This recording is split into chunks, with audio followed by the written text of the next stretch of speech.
Here's how you can make a Pakistani style cheesecake. And I suck at baking, so I opted for the no-bake cheesecake. In a mixing bowl, add cream cheese and rovza, which is concentrated rose syrup, and give this a mix. Now add sweetened condensed milk, the zest of a lime, and its juice. Give this another mix. Now add saffron into a pestle and mortar, mash it up, add a bit of water, and just a splash will do. To make the crust, mix lotus biscuits, pistachios, and cardamom powder with a bit of melted butter. You want this to be crumbly but still kind of stick together. Pat this down to the bottom of your cake tin and then pour in your cheesecake filling. Freeze for about 4 hours. Drizzle on some more rovza, slice, and enjoy. I don't even know if this is going to work. This is my first time trying it, so let's see.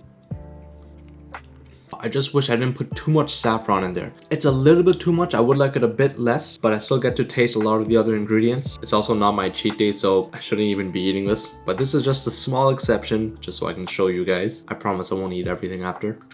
And that crust, oh, it's crumbly, it's not too solid. I really like a crust that has a bit of texture to it and it's not just one solid base. If you guys already know how to bake cheesecakes, then I would love to see this in a baked version. Feel free to try that out. But I would give this a 8.4 out of 10. That's a pretty decent first attempt.